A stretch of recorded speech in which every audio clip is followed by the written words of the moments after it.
우리의 왕이신 하나님, 우리 기기감 스쿨 가족들은 항상 말씀으로 기뻐하고 말씀으로 기도하며 말씀으로 감사하는 하나님의 영원한 가문이 되게 하실 것이니 우리 아버지를 찬양합니다. 아멘.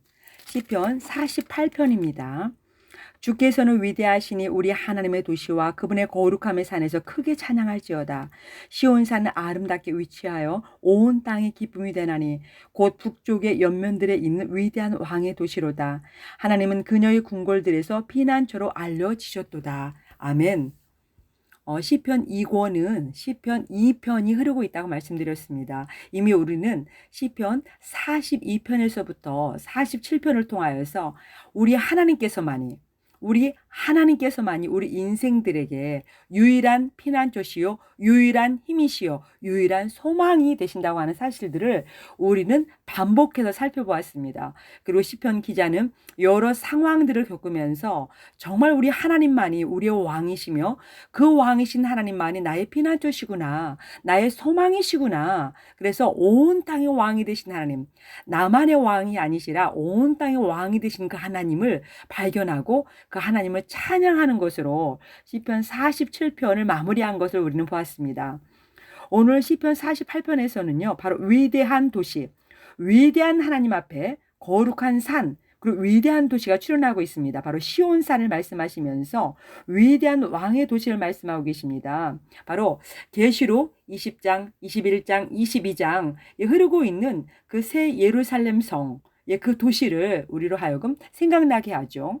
그리고 출애굽기 13장, 14장, 15장을 통하여서 우리는 바로 하나님께서 이스라엘 백성들을 어떻게 구속하셨는가, 그리고 홍해 앞에서 하나님께서 어떻게 일하셨는가, 잠잠하라, 가만히 있으라, 내가 하나님 됨을 너희들에게 보여주겠다라고 말씀하신 하나님께서 어떻게 하나님의 위대하심을 보여줬는가, 그것을 우리는 보았고요.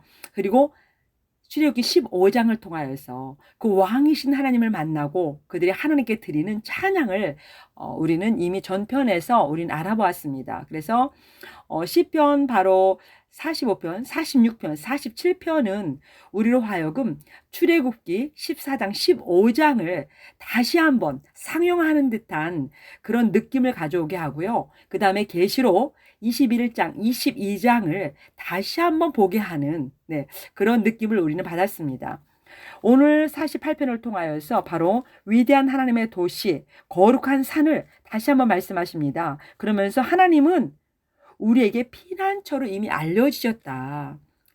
그래서 42편에서부터 48편까지 계속해서 하나님만이 우리의 피난처가 되신다. 우리의 유일한 도움이 되신다. 우리의 소망이 되신다라고 하는 것을 지금 계속해서 말씀하시거든요. 그리고 48편 14절을 보면요. 이 하나님은 영원 무궁토록 우리의 하나님이시니 그분은 우리가 죽을 때까지 우리의 인도자가 되시리로다. 아멘. 그렇습니다. 바로 하나님께서 어떤 분이 되시느냐? 영원 무궁토록 우리의 하나님이시라는 거예요. 영원히 우리의 도움이시라는 거예요. 영원히 우리의 피난처가 되신다는 거예요. 우리가 죽을 때까지 우리의 유일한 인도자는 하나님밖에 없다라고 지금 48편을 마무리하고 있습니다. 그런데 49편으로 한번 가면은요. 어떤 상황을 지금 말씀하시느냐? 만약입니다. 만약에 우리가 하나님만을 유일한 피난처로 삼지 않았을 때, 우리가 하나님만을 유일한 소망으로 삼지 않았을 때, 우리 인간이 어떤 짓을 하게 되느냐, 어떤 일을 행하게 되느냐, 그것을 지금 말씀하고 계시거든요. 시편 49편 한번 보도록 하겠습니다. 너희 모든 백성들아 이것을 들으라. 세상의 모든 거주민들아 너희는 귀를 기울이라. 낮은 자나 높은 자나 부유한 자나 가난한 자나 함께 들을지어다. 내 입이 지혜를 말하느니 내 마음의 묵상은 깨달음에서 나리로다. 아멘. 시편 49편은 지금 뒤에서 잠언서를 말하는 것 같아요. 지금 보면은요. 그러면서 지금 4절에 보니까 내가 비유에 내 귀를 기울이고 하프를 타면 나의 은밀한 말을 열리로다. 내 발꿈치의 불법이 나를 에워싸고 그 악한 때 내가 어찌하여 두려워하랴 하면서 지금 이제 언급하고 있습니다. 하나님을 의지하지 않았을 때, 하나님을 유일한 피난처를 삼지 않았을 때 우리가 어떤 상황을 선택하게 되느냐. 그러니까 세상은요, 두 가지 선택밖에 없어요. 하나님을 유일한 피난처로 선택할 것이냐, 아니면 다른 거. 여러 가지가 아니거든요. 두 종류입니다. 하나님 아니면 다른 거. 예, 그 다른 것이 지금 등장하고 있어요. 바로 6절입니다. 자기 재물을 신뢰하고 자기의 많은 부를 자랑하는 자들 중에 어떤 방법으로든 자기 형제를 구속하거나 그를 위해 하나님께 대속물을 바쳐서 그들의 혼을 구속하는 일은 귀중하며 그것은 영원토록 멈추어 있도다. 이게 무슨 뜻입니까? 지금요, 어떤 말씀이냐면요, 우리 개역개정을 통해서 설명하는 것을 보면 어떻게 설명하고 계시느냐면요, 바로 우리가 재물을 의지한다는 거예요. 그러니까 하나님을 신뢰하지 않으면 답은 한 가지입니다. 반대편에 있는 재물을 의지한다는 겁니다. 재물이 나의 피난처이다. 재물이 나의 소망이다. 재물이 나의 힘이다. 둘 중에 하나라는 거예요. 하나님이 나의 피난처, 나의 힘, 나의 도움이 될 것이냐, 아니면 재물, 즉 돈이 나의 피난처, 나의 소망, 나의 힘이 될 것이냐. 사람은 둘 중에 하나만을 선택하며 산다는 것입니다. 두 가지를 동시에 선택할 수는 없습니다. 왜냐하면 주인은 하나예요. 주인이 둘이 될 수가 없습니다. 피난처가 두 개가 될 수 없어요. 하나만 선택이 가능하잖아요. 네. 그래서 바로 시편 49편에서 지금 그것을 지금 설명하고 있는 거예요. 그러면서 어떻게 말씀하시느냐. 우리 개역개정 한번 읽어드릴게요. 49편 6절입니다. 자기의 재물을 의지하고 부유함을 자랑하는 자는 아무도 자기 형제를 구원하지 못하며 그를 위한 속전을 하나님께 바치지도 못할 것은 그들의 생명을 속량하는 값이 너무 엄청나서 영원히 마련하지 못할 것이니라. 이렇게 말씀하셨어요. 네, 좀 쉽게 번역이 돼 있죠. 그러니까 아무리 자기의 재물을 자랑하고 아무리 자기의 부를 자랑한다 할지라도 형제를 위해서, 지금 형제라고 말했지만 결국 나 자신이죠.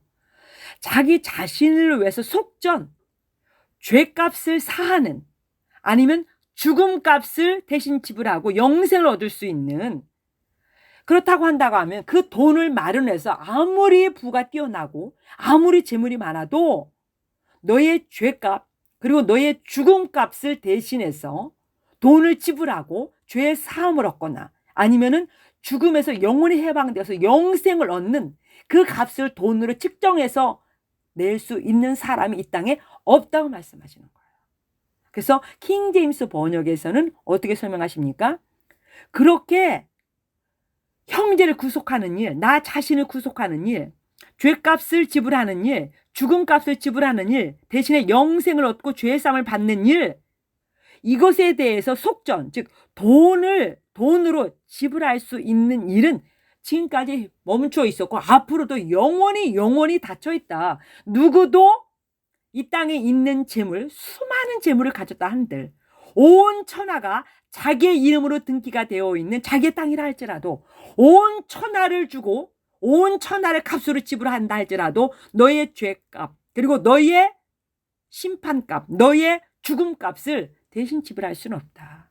그 돈을 주고 너가 영원히 사는 길, 죄를 사함받는 길을 선택할 수 있는 길은 없다라고 지금 단호하게 말씀하시는 겁니다. 또요, 보면은 10절에서 지혜로운 자들이 죽고 어리석은 자와 같은 짐승 같은 자도 그와 같이 멸망하여 자기 재물을 남들에게 남기는 것을 그가 보는도다. 예, 부한 자나 그렇지 않은 자나, 네, 이 땅에 죽는 모든 사람들이 보니까 자기의 재물을 어떻게 남들에게 남기고 죽는다는 거예요. 남들이라고 말할 때 남들 속에는 자기 자녀도 포함이 되는 거죠. 예. 자기 자신이 그것을 다 쓰고 가지도 않는다는 것입니다. 그러면서 11절에서 그들은 속으로 자기들의 집은 영원히 지속되며 자기들의 거처는 모든 세대에 이를 줄로 생각하는도다. 그러므로 그들이 자기들의 이름을 따라 자기들의 땅을 부르는도다. 이게 무엇을 말씀하시는 것입니까? 지금 자기들은 영원히 살 것 같아서 영원히 살 듯한 그런 마음이 들어서 집을 사서 자기들의 이름으로 등기하고 땅을 사서 자기의 이름으로 등기하며 땅을 점점 늘려가고 집을 점점 한 채, 두 채, 세 채 늘려가고 그리고 자기 자녀들에게 집을, 땅을 또한 이름으로 자기 자녀들의 이름으로 등기해 준다는 거예요. 영원히, 물론 영원히 살 것 같지, 영원히 살 것 같아서 그렇게 하지 않는다고 우리 주장하겠죠. 하지만 하나님 편에서 그렇게 말씀하시는 거예요. 너희들, 하나님, 내가 너희에게 유일한 피난처, 유일한 도움, 유일한 소망이 될 것 같지 않아서, 내가 그렇게 만만히 보여서, 그래, 그렇게 재물을 의지하고 재물을, 땅을, 부동산을, 돈을 너희들의 이름으로 등기하고 너희들의 이름으로 쌓아놓니? 그리고 그것도 부족해도 너희 자녀들의 이름으로까지 등기하기 위해서 쌓아놓는 거냐라고 하나님께서 물으시는 것입니다. 그 돈이 영원히 너희들의 삶을 보장하고 너희들의 피난처, 너희들의 힘이 될 것 같아서 그런 짓을 지금 하고 있는 것이냐라고 하나님께서 노골적으로 물으신다고 하는 것입니다. 네. 이게요, 지금 시편 우리가 17편에도 사실은 비슷한 말씀이 나와 있어요. 시편 17편을 한번 읽어드릴게요. 17편 읽어드리겠습니다. 14절입니다. 여호와여, 이 세상에 살아있는 동안 그들의 분깃을 받은 사람들에게서 주의 손으로 나를 구하소서. 그들은 주의 제물로 배를 채우고 자녀로 만족하고 그들의 남은 산업을 그들의 어린 아이들에게 물려주는 자니이다 라고 시편 17편에서도 악인들을 설명할 때 이 부분을 반드시 설명하고 나갑니다. 이게 무슨 뜻일까요? 지금 시편 17편 14절의 말씀과 그리고 오늘 읽어드린 바로 시편 49편에서 말씀하시는, 지금 6절부터 말씀하시는 그 부분 동일하잖아요. 어떤 것을 말씀하고 계십니까? 너희들이 100% 하나님을 의지하지 않고 하나님을 피난처로 삼지 아니하고 하나님을 내가 만날 유일한 도움으로 삼지 않으면 답은 한 가지다. 너희들은 재물을 의지하고 있는 것이다. 이 땅의 만문신인 돈을 의지하고 있다. 눈으로 보이는 돈을 쫓아서 너희들이 살고 있는 것이다.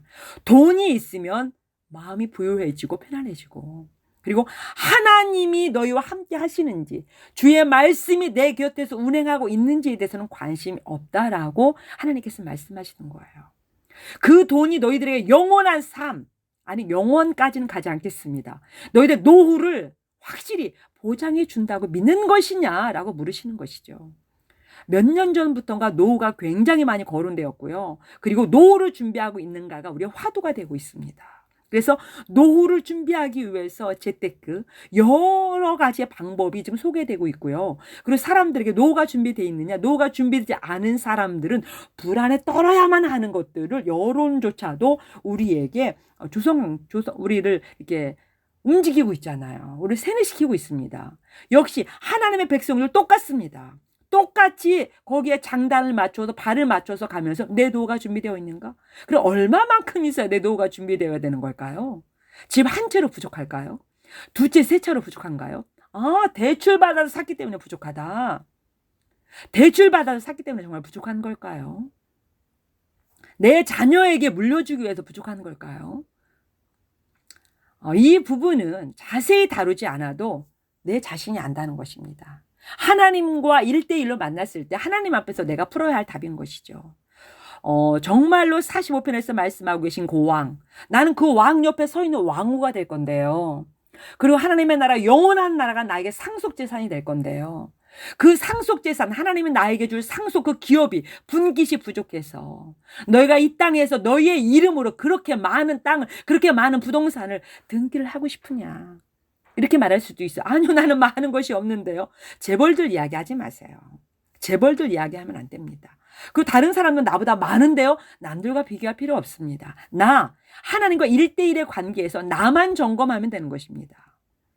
지금 하나님을 의지하지 않았을 때, 49편에서 하나님을 유일한 피난처로 삼지 않았을 때, 시편 2편을 주제가로 부르지 않았을 때, 주제가로 부르면서 삶에 적용시키지 않았을 때, 우리는 재물을 의지하는 자로 그 길을 가는 자라고 하나님께서 분명히 말씀하고 계시는 거예요. 그러면서 50편에 보면은요, 어떻게 말씀하시느냐. 50편 우리 한번 21절 보겠습니다. 네가 이 일들을 행하였을지라도 내가 잠잠하였더니 네가 나도 전적으로 너와 같은 줄을 생각하였도다. 그러나 내가 너를 책망하고 그것들을 내 눈앞에 차례대로 놓으리라 하시는도다. 그래, 너희가 그렇게 사는 것을 내가 잠잠하고 말하지 아니하였더니 어떻다는 것입니까? 지금 하나님께서 뭐라고 말씀하시는 거? 그래, 내가 너희에게 말하지 않았어. 너희가 사는 삶을 자유롭게 살도록 내가 그냥 두었어. 그랬더니 너희가, 개역개정 21절 읽어드릴게요. 네가 이 일을 행하여도 내가 잠잠하였더니 네가 나를 너와 같은 줄 생각하였도다. 네, 하나님이 우리와 같은 인생인 줄 생각한다는 거예요. 우리가 착각한다는 거예요. 왜? 하나님이 보이지 않으니까. 그래서 돈의 위력, 눈에 보이는 그 돈의 거대한 위력 앞에 너희가 잠식되어서 하나님을 너와 같은 힘이 없는 인생쯤으로 너희가 전락시켜버렸다라고 하나님께서 말씀하시는 것이죠. 그러면서 하나님께서 뭐라고 말씀하시느냐? 하나님을 의지하지 않은 백성들, 하나님을 유일한 피난처로 삼지 않은 백성들, 내가 너희를 왕으로 삼고 내가 너희들의 영원한 나라 새 예루살렘 성을 너희에게 주겠다고 그렇게 약속했는데도 불구하고 하나님을 유일한 피난처로 삼지 않았을 때 내가 너희들 앞에 어떻게 하겠다? 너희들의 죄를 낱낱이 드러내주겠다라고 말씀하세요. 21절에 보면은요. 지금 킹제임스 번역에서는 어떻게 말씀하시느냐? 읽어드릴게요. 내가 너를 책망하고 그것들을, 즉 죄악들을 내 눈앞에 차례대로 놓으리라. 하나님을 의지하지 않고 살아갔던 그 죄악들, 불법들을 내 눈앞에 차례대로 하나님께서 진열을 시키겠다는 거예요. 내 눈앞에 다 하나하나 다 보여주시겠다는 거예요, 여러분. 경악할 일이죠. 네, 정말 무서운 일입니다. 그러면서 하나님께서 50편 22절에 보면 하나님을 잊어버리는 자들아 이렇게 말씀. 이제 너희는 이것을 깊이 생각할지어다. 그렇지 않으면 내가 너희를 갈기갈기 찢으려니 건질 자가 없으리라. 23절에서 찬양을 드리는 자는 다 나를 영화롭게 하나니 자기 행실을 바르게 하는 자에게 내가 하나님의 구원을 보이리로다.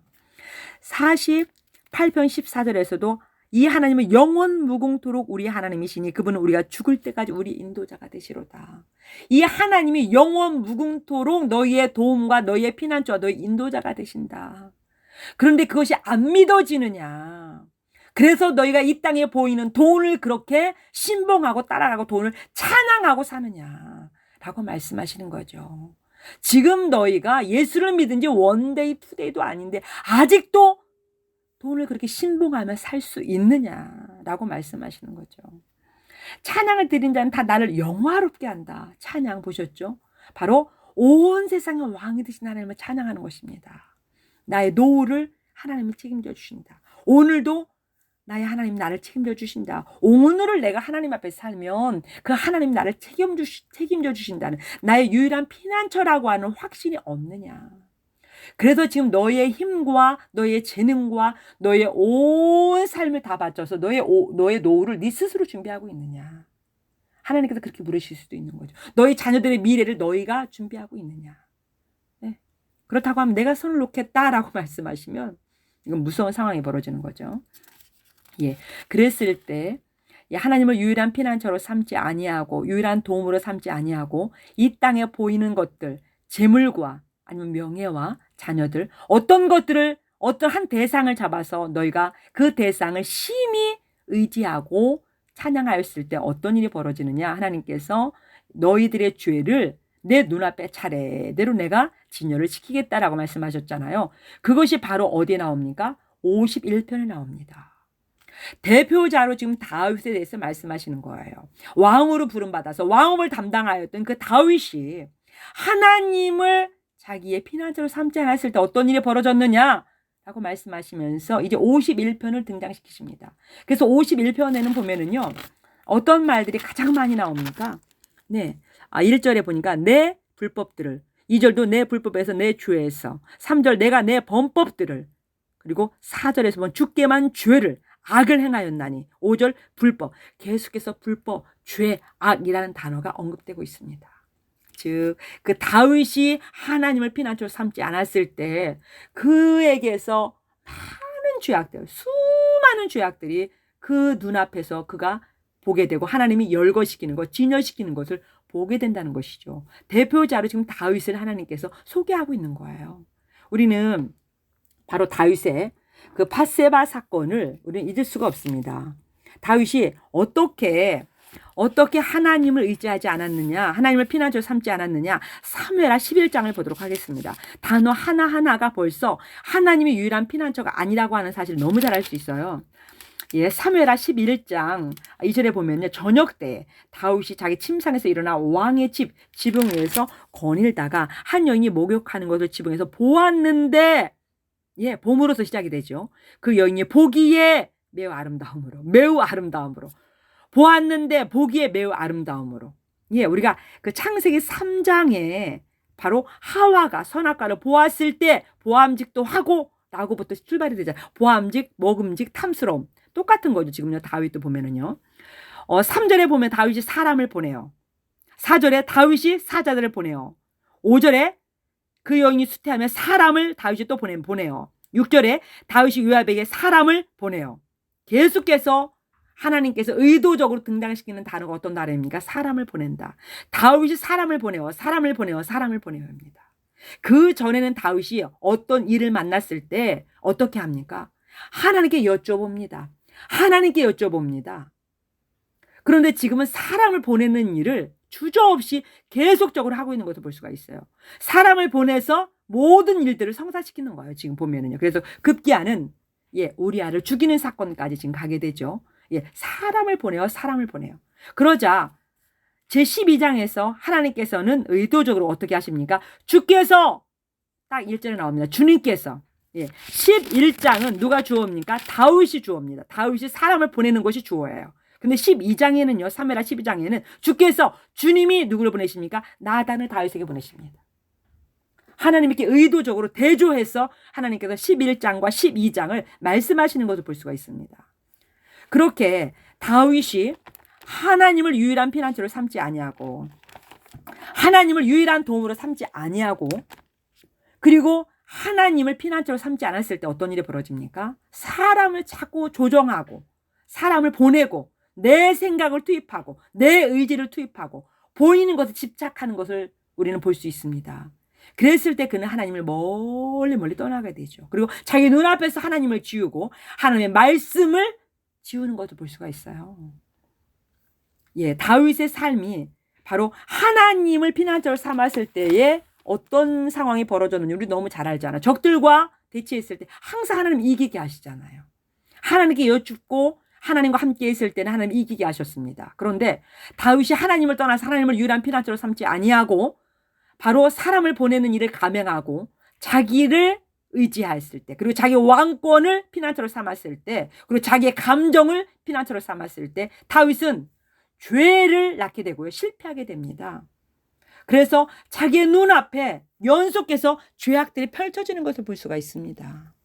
다윗의 인생에서 하나님을 의지하지 않았을 때 어떤 일들이 펼쳐지는가, 그게 바로 이제 시편 51편부터 나오게 돼 있거든요. 다음 강의에서 한번 다루도록 하겠습니다.